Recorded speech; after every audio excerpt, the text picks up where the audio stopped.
Glória a Deus. Paramos aqui no número 3, né, do compêndio Manual Cristão. Início do mal, rebelião no céu, né? Como caíste do céu, estrela da manhã, Isaías 14. Na continuação, então aqui Ezequiel 28. Tu eras querubim ungido para proteger e te estabeleci no monte santo de Deus estavas, no meio das pedras afogueadas andavas. Perfeito eras nos teus caminhos, desde o dia em que foste criado, até que se achou iniquidade em ti. Elevou-se o teu coração por causa da tua formosura, corrompeste a tua sabedoria por causa do teu resplendor. Por terra te lancei diante dos reis, te pus para que olhem para ti. Então veja o pecado do diabo, né? Ele era perfeito, mas elevou-se o seu coração. O orgulho, a vaidade, né? Ezequiel 28, 14, 15, 17. Apocalipse 12. E viu-se outro sinal no céu. E eis que era um grande dragão vermelho, e a sua cauda levou após si a terça parte das estrelas do céu, e lançou-as sobre a terra, e houve batalha no céu. Miguel e os seus anjos batalhavam contra o dragão, e batalhava o dragão e os seus anjos. Mas não prevaleceram, nem mais seu lugar se achou nos céus. Foi precipitado o grande dragão, antiga serpente, chamado Diabo e Satanás, que engana todo o mundo. Ele foi precipitado na terra, e os seus anjos foram lançados com ele. Apocalipse 12, 3, 4, 7 e 9. 2 Coríntios 4, 4. Nos quais o Deus deste século, Deus com letra minúscula, que é o diabo, Deus desse sistema, né, mundano, cegou os entendimentos dos incrédulos, para que não lhe resplandeça a luz do evangelho da glória de Cristo, que é a imagem de Deus. Na continuação, número 4, a queda do homem pela desobediência e a necessidade de um Salvador. Então, o inimigo, o diabo, conseguiu espalhar sua rebelião, né? Porque deste ouvido a voz de tua mulher e comeste a árvore que te ordenei, dizendo, não comerás dela, maldita é a terra por tua causa, em fadiga comerá dela todos os dias da tua vida. Do suor do teu rosto comerás o teu pão, até que tornes a terra, porque dela foste tomado, pois és pó e ao pó tornarás. Gênesis 3, 17 a 19. A sentença sobre o homem, né? Como está escrito, não há um justo, nenhum sequer, pois todos pecaram e destituídos estão da glória de Deus. Romanos 3, 10, 23. O Senhor olha dos céus para os filhos dos homens para ver se há alguém que tem entendimento e busque a Deus. Desviaram-se todos, juntamente se fizeram imundos, não há quem faça o bem, não há sequer um. Salmo 14, versículo 2 e 3. Olha a condição da humanidade, irmãos. Porque o salário do pecado é a morte, mas o dom gratuito de Deus é a vida eterna em Cristo Jesus, nosso Senhor. Romanos 6, 23. Mas cada um é tentado quando atraído e seduzido pela sua própria concupiscência. Depois, havendo a concupiscência, que quer dizer cobiça, né? Concebido, dá à luz o pecado, e o pecado sendo consumado gera morte. Tiago 1, 14 e 15. Então o pecado começa no coração, na cobiça, no pensamento, né? Nos olhos, muitas vezes, né? Quase todas as coisas, segundo a lei, se purificam com sangue. Sem derramamento de sangue não há remissão de pecados. Né?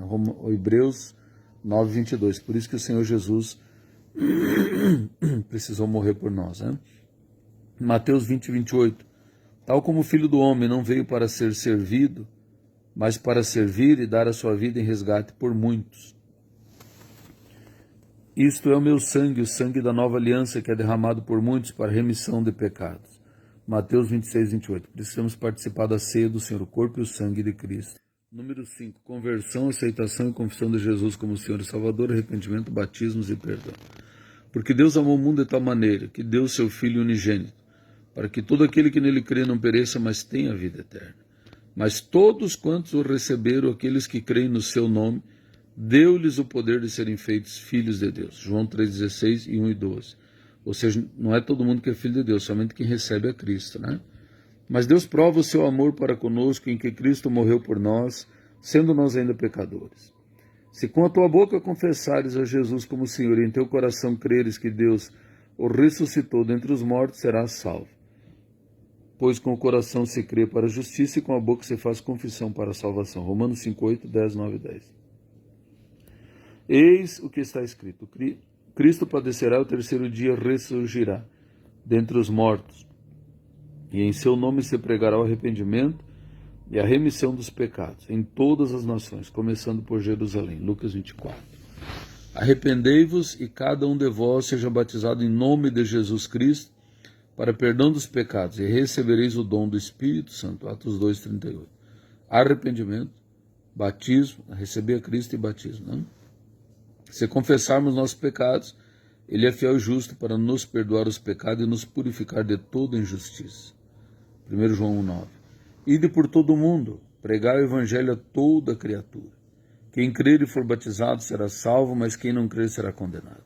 E sinais seguirão os que crerem. Meu nome expulsarão demônios, falarão novas línguas, pegarão em serpente, e quando beberem alguma coisa mortífera, não lhes fará mal algum. Imporão as mãos sobre os enfermos e os curarão. Marcos 16:15-18.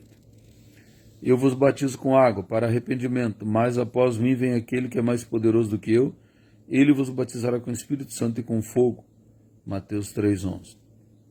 Quando ouviram isto, foram batizados em nome do Senhor Jesus. Impondo-lhes Paulo as mãos, veio sobre eles o Espírito Santo e falavam em línguas e profetizavam. Atos 19:5-6. De repente veio do céu um som como de um vento impetuoso e encheu toda a casa onde estavam assentados. E viram línguas repartidas como que de fogo, as quais pousaram sobre cada um deles. Todos foram cheios do Espírito Santo e começaram a falar em outras línguas, conforme o Espírito Santo lhes concedia que falasse. Atos 2, descida do Espírito Santo no dia de Pentecostes. Não tenho prazer na morte do ímpio, mas em que o ímpio se converta do seu caminho e viva. Mas recebereis poder ao descer sobre vós o Espírito Santo, sereis minhas testemunhas. Atos 1:8. Jesus soprou sobre eles e disse: recebei o Espírito Santo, a quem perdoardes os pecados são perdoados, e a quem não perdoardes eles são retidos. João 20:22-23. Número 6, penúltimo item, a justiça de Deus, mandamento para os cristãos. Quando o Espírito Santo vier, convencerá o mundo do pecado, da justiça e do juízo. Do pecado porque não creem em mim, em Jesus, Da justiça porque vou para o Pai. Do juízo porque já o príncipe deste mundo, que é o diabo, está julgado. João 16:8-11. Disse Jesus: eu vim a este mundo para juízo, a fim de que os que não veem vejam, e os que veem se tornem cegos. E nos mandou pregar ao povo e a testificar que ele é o que por Deus foi constituído juiz dos vivos e dos mortos. Dele dão testemunho todos os profetas, de que todos os que nele creem receberão perdão dos pecados pelo seu nome. Os Atos 10, 42, 43. Quem crê em Jesus e aceita Jesus e é batizado, seus pecados são perdoados e ele tem a vida eterna. Mas Deus, não levando em conta os tempos da ignorância, manda agora que todos os homens em todos os lugares se arrependam, pois determinou um dia em que com justiça há de julgar o mundo, por meio do homem que destinou, e disso deu certeza a todos, ressuscitando dentre os mortos. Atos 17, 30, 31. Não me envergonhe do Evangelho, pois é o poder de Deus para a salvação de todo aquele que crê. Pois os atributos invisíveis de Deus, tanto seu eterno poder como a sua divindade, se entendem e se veem pelas coisas que foram criadas, de modo que eles são inexcusáveis. Romanos 1, 16-20. Então vejam, amados irmãos, estamos aqui no número 6, vamos fazer em 3 partes esse estudo, Vamos encerrar a segunda parte aqui. Louvado seja Deus. Mas veja que é Jesus Cristo que nos salva, E somente por aquilo que Deus criou é mais do que suficiente nós crer que Ele existe.